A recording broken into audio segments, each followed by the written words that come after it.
চতুর্থ শ্রেণীর প্রিয় শিক্ষার্থীবৃন্দ, এমসি স্কুলের পক্ষ থেকে তোমাদের জন্য রইল অনেক অনেক ভালোবাসা।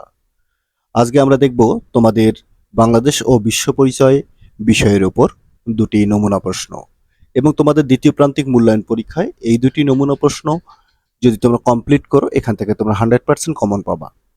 স্ক্রিনে তোমরা দেখতে পাচ্ছ তোমাদের যে প্রশ্নের ধরন হবে এবং তোমাদের পরীক্ষার পূর্ণমান থাকবে হচ্ছে 70 মার্কের মধ্যে অনুষ্ঠিত হবে। এখানে 1 নম্বর থাকবে সঠিক উত্তরটি উত্তরপত্রে লেখো।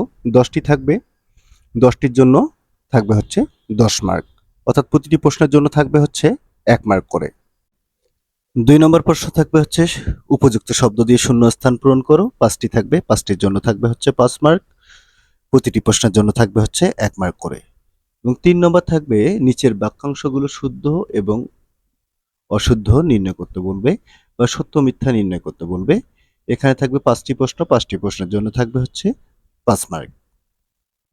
4 নম্বর থাকবে হচ্ছে বাম পাশের বাক্যাংশের সাথে ডান পাশের বাক্যাংশ মিল করো। এখানে 5টি থাকবে, 5টির জন্য থাকবে হচ্ছে 5 মার্ক। 5 নম্বর থাকবে হচ্ছে সংক্ষিপ্ত প্রশ্নগুলোর উত্তর দাও এবং প্রতিটি সংক্ষিপ্ত প্রশ্নের জন্য থাকবে হচ্ছে তোমাদের 3 মার্ক করে। এখানে থাকবে হচ্ছে 15 মার্ক। এবং সর্বশেষ তোমাদের থাকবে হচ্ছে রচনামূলক বা বর্ণনামূলক প্রশ্ন।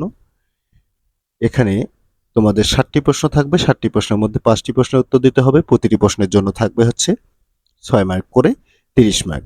এই হচ্ছে তোমাদের যে দ্বিতীয় প্রান্তিক মূল্যায়ন পরীক্ষা হবে, সেই মূল্যায়ন পরীক্ষার প্রশ্নের ধরন বা মানবন্ধন। আশা করি বুঝতে পারছো তোমাদের পরীক্ষার প্রশ্ন কি রকম হবে এবং তোমাদের প্রতিটি উপজেলার পরীক্ষা আলাদা আলাদা প্রশ্নপত্রে হলে এখানে তোমরা আরো একটি স্ক্রিনে নমুনা প্রশ্ন দেখতে পাচ্ছ।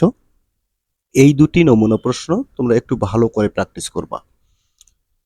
এখানে যে প্রশ্নগুলো আছে, প্রশ্নগুলো খুবই গুরুত্বপূর্ণ এবং প্রশ্নগুলো অবশ্যই কিন্তু তোমাদের 17 আগস্টের মধ্যেই শেষ করতে হবে। তোমরা জানো যে তোমাদের দ্বিতীয় প্রান্তিক মূল্যায়ন পরীক্ষা 17 আগস্ট থেকে 27 আগস্টের মধ্যেই শুরু হবে।